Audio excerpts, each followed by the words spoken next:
There's a new generation of the Panamera. This is the Panamera G3 and it gets significant updates. Obviously, there are updates to the styling, updates to the interior, but on this E-Hybrid model, there are updates to the drivetrain, to the electric motor, and significant updates to the chassis systems. Welcome to Evo India and welcome to our first look preview of the new G3 Panamera.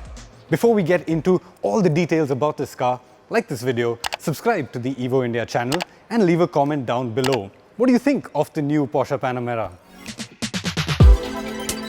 Let's start with the styling, and I have to say it's more evolution than revolution. This isn't too different from the Panamera that we knew before this, but there are small elements that make it, well, new. First of all, these fenders, they're flared out higher, and there's something that you can actually see from the driver's seat. It's a characteristic element of the 911 that the Porsche design guys have had to integrate into the Panamera. You get new headlights. These are more in line with what the Cayenne gets now. Something that's very cool is this new gunmetal finish on the Porsche crest. Now this is exclusive only to the Turbo E-Hybrid variants. You're not going to get it on the V6 variants of the Panamera, but it does look very cool. Lower down, you have a revised bumper section with a revised air dam. This is more in line with the new 992 generation 911. This section is a little aggressive, exclusive to the Turbo, but it all looks very cool and very homogeneous. The new Panamera does look very nice. When you come over to the side, you'll notice new wheels. These are 21s, and again, on the Turbo E-Hybrids, you get center lock wheels. Further back, this design is a little bit inspired by the Taycan, particularly this vent over here. You've got your E-Hybrid badging on the side, new mirrors, and something that's really neat is this section over here. The glass is completely flush from the glass over here all the way to the back.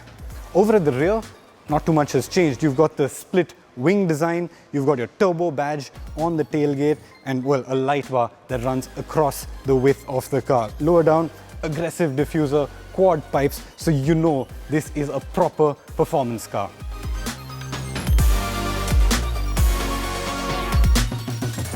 Now when you come to the insides, this has been updated as well. And if you've been in a Cayenne, this is not going to be too radical a change. You get this new curved instrument cluster that's straight out of the Cayenne, and this section here is identical to the Cayenne as well. You got a large infotainment screen, and you get an option to get a screen for the passenger. Another thing that's changed is the gear selector that is now put onto the dash, which frees up a lot of space in here. You get this storage area with a wireless phone charger, USB ports, as well as cup holders in the center console. So if you've been in a Cayenne, like I said, nothing radical here. Something that I don't like is the fact that the AC vent controls are again in the screen, just like the Taycan. I don't really like that at all.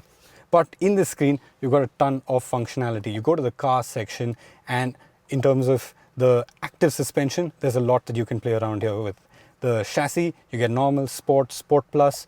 Your drivetrain, you got e-power, hybrid, sport, sport plus. And then you can obviously play around with things. And with the active ride height, you can choose whether you want active tilt control, you want it to tilt into corners or not, or active pitch control. You can choose whether you want it to actively, well, negate pitch if you want to or not.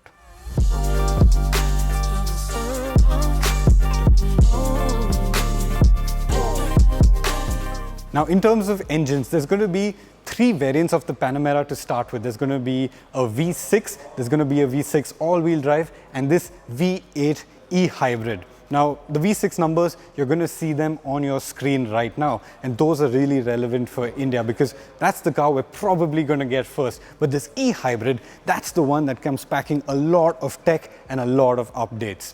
To start with, you have the same 4-liter V8 engine. The big updates are to the gearbox. This new 8-speed PDK, it's still an 8-speed, but now it can take a lot more torque than before. The claim is over 900 Nm. It's also got a new integrated electric motor, 140 kilowatt electric motor integrated into the gearbox. And the big update here is that it is now oil cooled instead of water cooled, and that allows it to be a lot more efficient and run a lot better. In terms of sheer outputs, you get 670 bhp, 930 Nm. Now the claim for 0 to 100 kilometers an hour is 3.2 seconds on this Turbo E-Hybrid and a top speed of 315 kilometers an hour.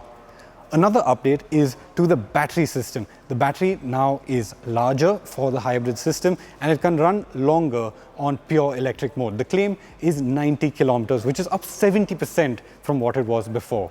And the best part is, this is only the Turbo E-Hybrid. There is going to be a Turbo S E-Hybrid that will come later on, which is going to be faster, more powerful, and probably madder than this already is.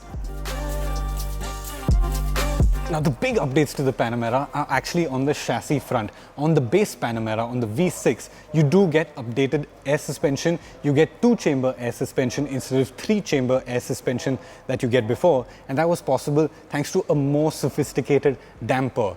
But the E-Hybrid, that is where the real revolution is. This gets active air suspension. It's a single-chamber air spring combined with a really sophisticated active damper. This damper is hooked up to the 400-volt electric system, and all of the control of the car is done through the damper. So out go the heavy anti-roll bars, and in come these light, sophisticated dampers that can completely control how the car moves. Basically, you get a lot of functionality in this new active suspension system with much less complication compared to before. So one of the functions of this active system is that it can control how the car pitches, dives, or rolls, and it can actually resist these forces to keep the occupants inside the cabin a lot more comfortable. Another function that it has is it can manage the load on each wheel. It can sense how much load each wheel has during cornering or acceleration and adjust that actively so that you can control the grip levels and how the steering feels. Third, you can control the ride height. So when it's cornering hard, it will actually drop the ride height so that you have a lower center of gravity. But also, when you're stopped, it can raise the ride height for easy access. And lastly, because the suspension system is active, it can actually deal with bad roads a lot better than a passive system would. The E-Hybrids might also be the last word in fast Panameras, with Porsche likely discontinuing the regular Turbo and the Turbo S.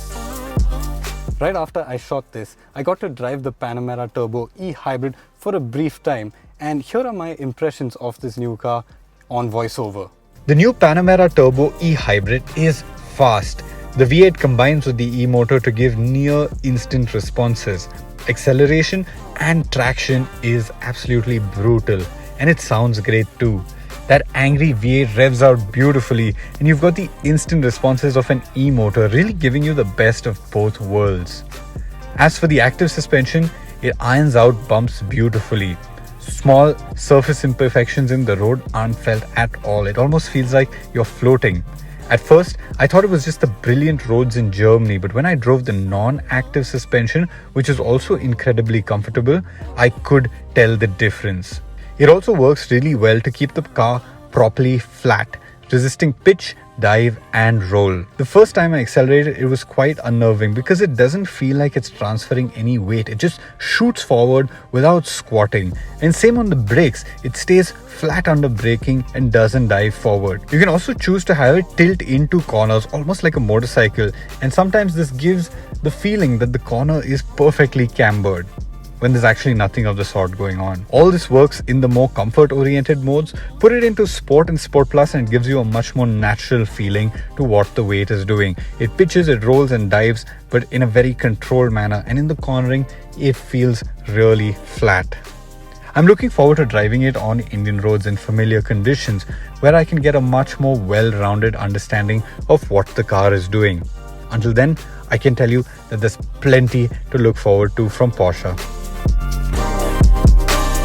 The updates to the Panamera G3 are significant, even though it may not look like it on the top of things. There are significant updates to the chassis, to the drivetrain, and all of that combines to make a really significant update to the older Panamera. Now, I don't know whether this E-Hybrid will come to India or not, but I certainly hope they bring it, because this is really a showcase of Porsche at its finest. Brand new chassis technology in a really impressive machine.